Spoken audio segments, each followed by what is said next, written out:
नमस्कार, अपना बिहार देख रहे हैं आप और आपके साथ मैं हूं सोनाली सिंह। बिहार में लाउडस्पीकर के बाद हनुमान चालीसा पर सियासत गर्म है। दिखाएंगे खबर, लेकिन उससे पहले दिखाते हैं एलएनएमयू में मचे घमासान की तस्वीरें।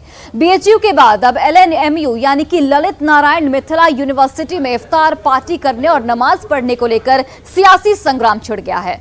दरभंगा नगर से बीजेपी विधायक संजय सरावगी ने न सिर्फ इस पर कड़ी आपत्ति जताई, बल्कि यूनिवर्सिटी के कुलपति और कुलसचिव को भी कटघरे में खड़ा कर दिया।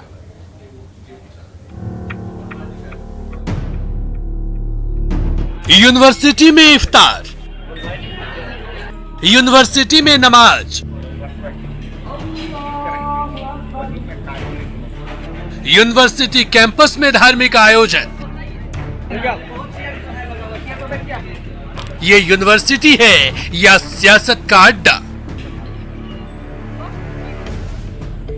ये तस्वीरें जो आप देख रहे हैं, ये तस्वीरें दरभंगा के प्रतिष्ठित ललित नारायण मिथिला विश्वविद्यालय की है। यहाँ 26 अप्रैल को इफ्तार पार्टी का भी आयोजन हुआ और नमाज भी पढ़ी गई। शिक्षा के मंदिर में हो रहे इन धार्मिक आयोजनों पर बीजेपी ने कड़ी आपत्ति जताई है और रजिस्ट्रार मुश्ताक अहमद की कार्यशैली पर सवाल उठाए हैं। बीजेपी विधायक संजय सरावगी ने तो इनकी शिकायत राज्यपाल से भी किए जाने की बात कह दी है। शिक्षण संस्थानों को धार्मिक संस्थान के रूप में तब्दील करना किसी हालत में भी ये बर्दाश्त नहीं किया जा सकता है और मैं महामहिम राज्यपाल जी को भी पत्र लिखने वाला हूँ। कुल सचिव पर पूर्व से भी विभिन्न तरह के आरोप लगते रहे। यूनिवर्सिटी में इफ्तार और नमाज के आयोजन से नाराजगी न सिर्फ बीजेपी नेताओं में है, बल्कि खुद यूनिवर्सिटी के अंदर भी खलबली मची है। यूनिवर्सिटी की सिंडिकेट सदस्य मीना झा ने भी यूनिवर्सिटी प्रशासन पर गंभीर सवाल उठाए हैं। उन्होंने साफ साफ शब्दों में चेतावनी दी है कि अगर शैक्षणिक संस्थानों में इफ्तार होगा तो यहाँ दुर्गा पूजा भी होगी और हनुमान चालीसा का पाठ भी होगा।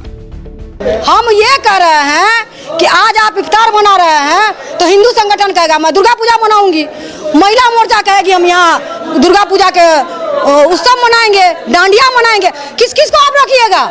नहीं मनाने दीजिएगा तो आप हिंदू मुस्लिम लड़ाई करवाइएगा। इनका मंशा तो यही है। वहीं यूनिवर्सिटी में इफ्तार और नमाज के आयोजन पर यूनिवर्सिटी के रजिस्ट्रार डॉक्टर मुश्ताक अहमद अनजान बने हुए हैं। उन्होंने विवाद से पल्ला झाड़ते हुए कहा कि इससे यूनिवर्सिटी का कोई लेना देना नहीं है। मिथिला विश्वविद्यालय के किसी भी परिसर में कभी भी जुमा की नमाज नहीं हुई है। नहीं, विश्वविद्यालय की तरफ से कोई इफ्तार पार्टी कभी नहीं रखी गई है। इस साल भी नहीं रखी गई है जब से कोरोना हुआ है। उधर यूनिवर्सिटी में इफ्तार और नमाज का आयोजन करने वाले जेडीयू नेता इंजमामुल हक का कहना है कि सारे आयोजन विश्वविद्यालय प्रशासन के आदेश के बाद ही हुई। देखिए, ये जो आयोजन था पूर्व में भी होता आया है, कोरोना काल की वजह से नहीं हुआ था और हमारे छात्र जेडीयू के साथी और विभिन्न छात्र संगठन के साथियों के साथ मिलकर हम लोगों ने दावते इफ्तार का आयोजन किया था, जिसमें बहुत सारे लोग को आमंत्रित किया था, बहुत सारे लोग आए भी। यूनिवर्सिटी में इफ्तार और नमाज पर बीजेपी जहां हमलावर है, वहीं विश्वविद्यालय प्रशासन बचाव की मुद्रा में है। लेकिन बड़ा सवाल उठता है कि अगर यूनिवर्सिटी ही सियासत का अड्डा बन जाए तो पढ़ाई कहां होगी और शोध कहां होंगे। दरभंगा से न्यूज़ 18 के लिए विपिन कुमार दास की रिपोर्ट।